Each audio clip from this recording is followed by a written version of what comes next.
when Maddy Brennan, 14, attended a postcarding party with her parents in her hometown of San Francisco. She wasn't sure what to expect. The group sat around a table, handwriting postcards to help get out the vote for Conor Lamb, a Democrat running for Congress in a Pennsylvania special election. The experience, and Lamb's subsequent victory, was inspiring. "I love that a group of people who want changes in Congress or any public office seat can go out there and hand-make postcards to send to potential voters," Maddy tells Teen Vogue. "I want people to vote." The party Maddy went to was inspired by postcards to voters, an effort started by Georgia resident Tony McMullen, aka Tony the Democrat. Tony, who works in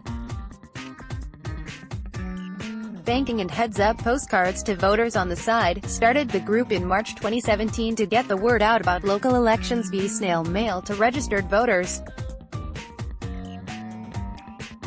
He shared 5 addresses apiece with 5 volunteers on Facebook, who then wrote and mailed postcards to potential voters in John Ossoff's Georgia congressional race. Word of his efforts quickly spread, and 1 month later, Tony had 1,200+ volunteers nationwide. Today, Postcards to Voters counts more than 20,000 volunteers, spanning every state, including Alaska and Hawaii, who have written more than 500,000 postcards to voters in dozens of key, close elections. Tony uses publicly available lists of registered Democrats in districts that have elections coming up and shares those addresses, plus guideline scripts highlighting the date of the election, the Democratic candidate's name, and a few key facts, with volunteers like Maddy and her group. These local and special elections are often on random Tuesdays, and most voters don't even know they're happening, unless they get a nice, handwritten reminder. Not only is the initiative valuable to potential voters, but it's also an impactful way for the under-18 set to get involved in supporting candidates they admire, from anywhere. Writing postcards is something even the youngest among us can immediately do, Tony tells Teen Vogue.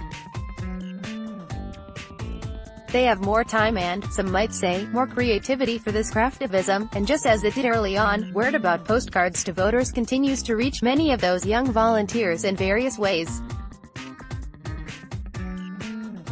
Spring Hill, Tennessee, resident Maggie McLean, 18, found out about postcards to voters from the Strong Women Action Network, SWAN, a civic and social action group she's been involved with since Donald Trump's election. Lawrence, 11, a 6th grader in Clemson, South Carolina, tells Teen Vogue her mom introduced her to the effort.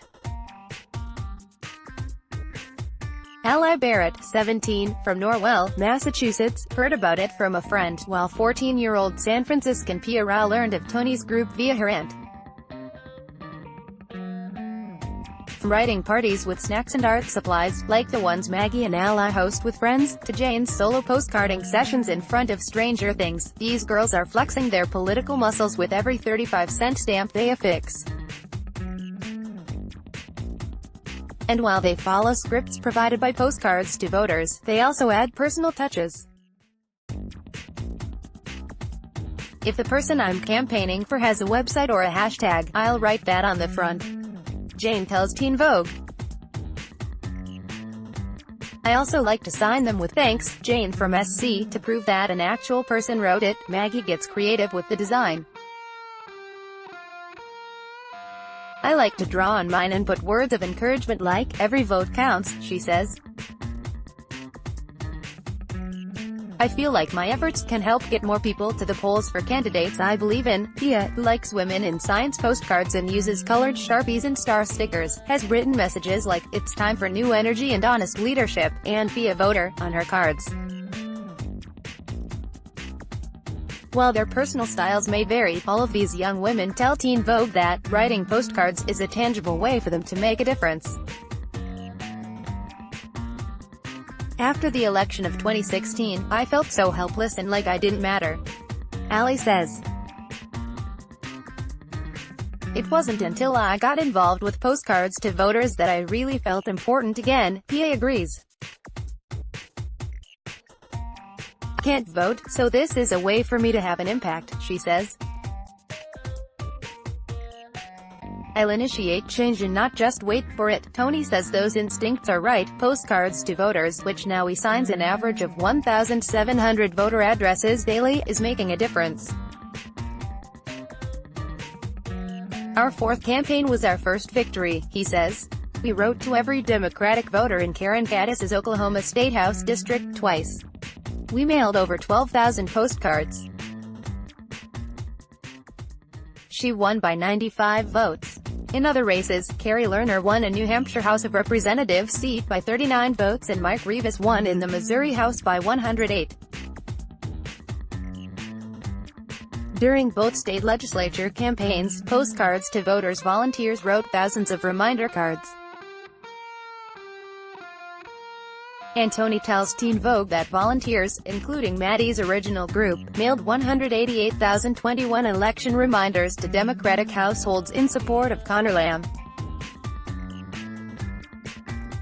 The newly elected Pennsylvania congressman won by fewer than 700 votes. Want to get involved in the movement?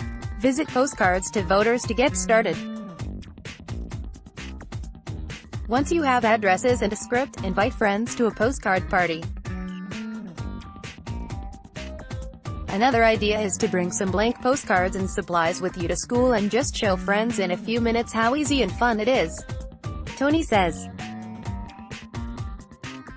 I've even seen people record short video tutorials and put them on YouTube. Sharing that link with friends is another creative way to help them get on board. For those on the fence about joining the effort, Jane has a message. Writing postcards is an easy, productive, and successful way to help make a difference. And she has answers for the questions friends have raised, too. Messy handwriting just proves to the receiver that the card was written by a real, unpaid person, she says. Bad speller, templates tell you just what to say. The postcard effort connects people around the country together, all with a common goal, to get out the vote. I urge you, join the revolution. Get writing related guide to your local election ballot. Check this out.